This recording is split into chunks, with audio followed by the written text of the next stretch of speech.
ऐसा क्यों है कि देश में महंगाई और बेरोजगारी आसमान छू रही है? क्यों अमीर और अमीर हुए और गरीब होते जा रहे हैं? सार्वजनिक संपत्तियों को मोदी जी के मित्रों को क्यों बेचा जा रहा है? स्वामी जी क्या कहेंगे? 9 साल पूरे हो गए आज नरेंद्र मोदी जी को अपना कार्यकाल संभालते हुए, और ऐसे में कांग्रेस ने जो 9 सवाल खड़े किए हैं, जरा उसके बारे में बताइए। आपको कैसा क्यों लग रहा है कि नाकाम रहे हैं ये 9 साल? इन नाकामियों का 9 साल है।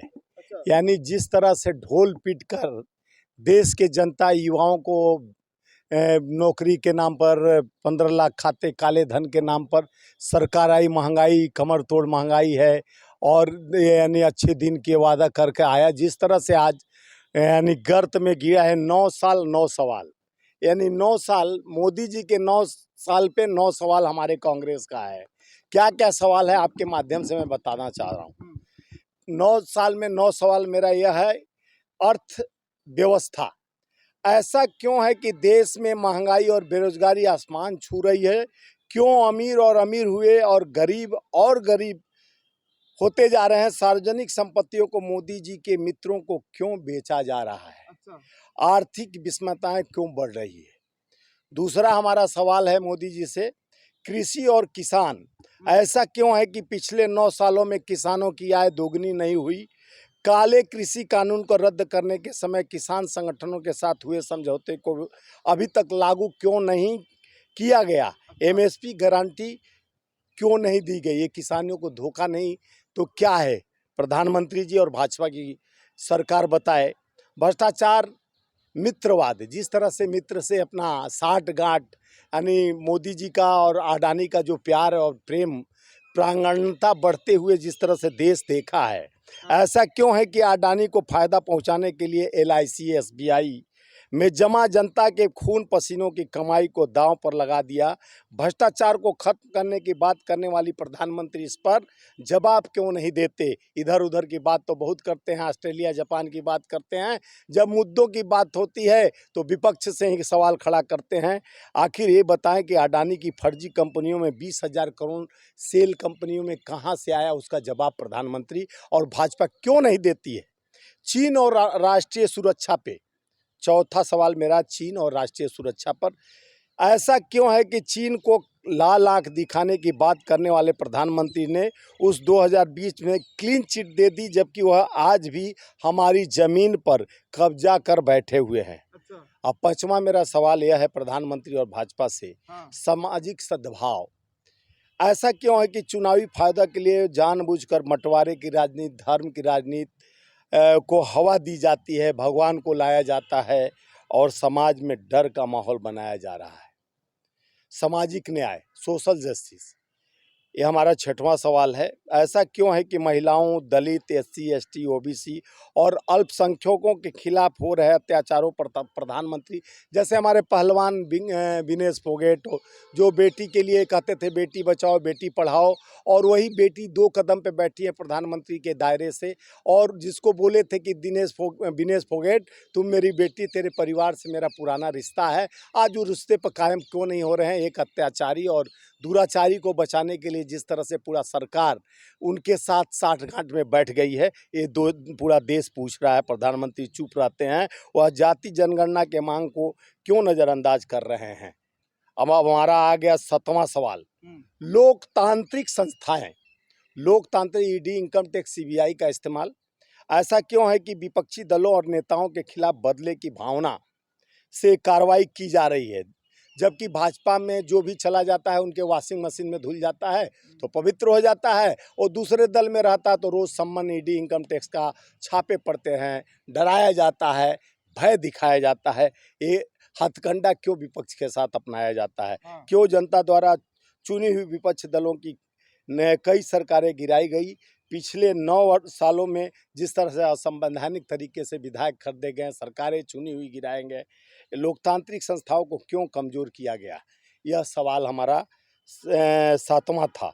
8वां सवाल सरकार से है, भाजपा के निर्दयी सरकार से, जल कल्याण की योजनाएं, ऐसा क्यों है कि बजट में कटौती करके मनरेगा, जो मजदूरों का असंगठित संगठित कामगार जो देखे होंगे कोरोना काल में जो यही काम आया मनरेगा, उसमें भी 33% काट कर जैसी जन कल्याण की योजनाओं को कमज़ोर किया गया। गरीब, आदिवासी और ज़रूरतमंदों के सपनों को कुचला जा रहा है। सरकार नाकामियों का जीता जागता प्रमाण है।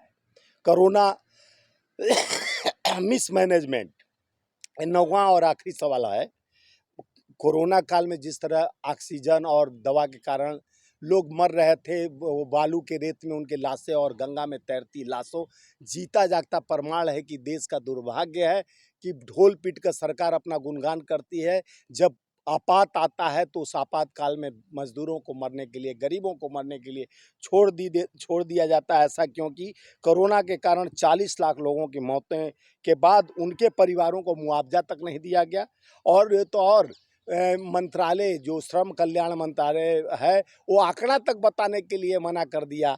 यह सरकार अपने नाकामियों को छुपाने का सबसे बड़ा जो मंसूबा बनाया है, वो जवाब देना चाहिए। अचानक लॉकडाउन करके लाखों कामगार साथियों को घर के लिए मजबूर किया गया और न उनको साधन दिया गया। अचानक 2020 में लॉकडाउन लगाने से जो मौतें हुई, रेल के क्रॉसिंग में मरे, पैदल से भूखमरी से मरे, लेकिन सरकार से सवाल खड़ा किया गया। कांग्रेस द्वारा, हम लोगों के द्वारा मुहिम चलाकर गरीबों को राशन, सूखा राशन, गीला राशन, दवाई, कपड़ा और संसाधन का व्यवस्था किया गया। तो पार्लियामेंट में आके प्रधानमंत्री जी कहते हैं कांग्रेसी तो टिकट करा के मजदूरों को भेज रहे थे मरने के लिए। 9 साल के जो सवाल खड़े कर रहे हैं, नौ अपनी अपनी ओर से, जी, लेकिन वहीं दूसरी ओर देखा जाए तो भाजपा कहती है 9 साल बेमिसाल बेमिसाल गुजरे हैं उनके। यही अर्थव्यवस्था तो आप देख ही रहे हैं कि किस तरह से 9 साल में 400 का सिलेंडर 1150 हो गया। हाँ। और ये जितना है एलपीजी का 400 सिलेंडर से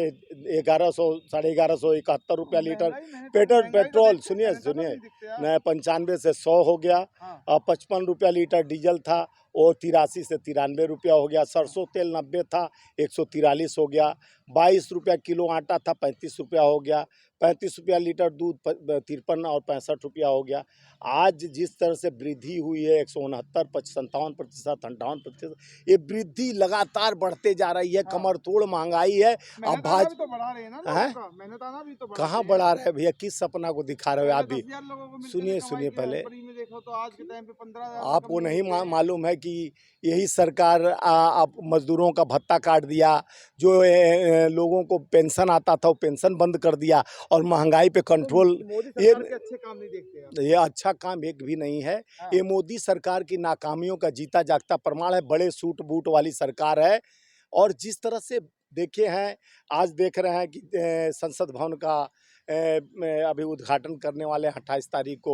अपने जो बुलबुल पर जाकर जाते थे और बुलबुल पर वापस आ जाते थे। अच्छा, सावरकर जी के, अच्छा। सावरकर जी का तो 28 वीर तारीख को। सावरकर थे ना वो नहीं, तो? सावरकर जी के 28 जो भी रहे हों, हाँ। लेकिन जिस तरह से जन कल्याण योजनाओं को न बता के, और राष्ट्रपति के मर्यादा को, जिसको कहते थे एसटी एससी आदिवासी की बेटी को हम राष्ट्रपति बना दिए हैं, एससी रामनाथ कोविंद को बना दिए। जब शिलान्यास हुआ तो उस समय रामनाथ कोविंद थे, उनको भी नहीं बुलाया गया। जो लोकतंत्र अनुच्छेद 79 के तहत आता है, 69 अनुच्छेद 69 के तहत आता है कि राष्ट्रपति संस्थान के तहत लोकसभा आता है। जब भी लोकसभा का प्रणाली शुरू होता है, लोकसभा शुरू किया जाता है, तो अभिभाषण राष्ट्रपति का होता है, उपराष्ट्रपति चेयरमैन राज्यसभा का होता है, राष्ट्रपति चेयरमैन होता है लोकसभा का। उसको आप ताखे पर रखकर उनको मर्यादा का हनन करके राष्ट्रपति का जिस सम्मान को, आप कई बार हम देखें कि देश में के विदेश के कई राष्ट्रपति आए, उसको प्रोटोकॉल तोड़ते हुए प्रधानमंत्री आगे चल के मिलते हैं, राष्ट्रपति बेचारी पीछे पीछे चल रही हैं। तो ये सम्मान किसी का नहीं करते हैं। देश के लोकतांत्रिक लोकतंत्र का भी धज्जियां उड़ा रहे हैं। संविधान सभा में जिस तरह से एक अब दंड रखा जाएगा, जो नेहरू जी को मिला था अंग्रेजों के विजयी होने के बाद प्रधानमंत्री, तो उसको लाकर अब वो पार्लियामेंट में रखा जाएगा, उसको मोदी को सौंपेंगे लोग। मोदी जी जिस तरह से देश को गुमराह करके धर्म जाति के नाम पर, उसी तरह कर्नाटक भी जवाब दिया, जहाँ 87% हिंदू हैं, 87% हिंदू हनुमान जी का नाम लेकर जिस तरह से हिंदुओं को गुमराह करने का कोशिश किया, हिंदू मुसलमान करना चाहे, लेकिन वहाँ का माकूल जनता, पढ़ा लिखा शिक्षित जनता 40% भ्रष्टाचार से लिप्त सरकार को विदाई कर जिस तरह से वहाँ के लोग ने बता दिया कि अब महंगाई, बेरोजगारी से त्रस्त, भुखमरी से त्रस्त, युवा बेरोजगार से त्रस्त, किसान अपने दुगनी आय से त्रस्त, ये सरकार मजदूरों अपने मजदूरी से त्रस्त।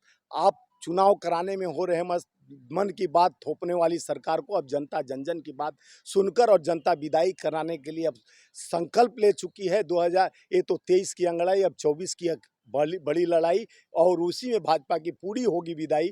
यहाँ हम आपके माध्यम से बताना चाह रहा हूँ, जिस धोखे और जुमलों से वो सरकार बनी थी, रेत के मकान पर जिस तरह से खड़ा किया गया था, अब ढहने का समय आ गया है। अब लोकतंत्र में बहाल लोकतंत्र होने जा रहा है, संविधान की बात होगी और देश के आम आवाम की बात होगी।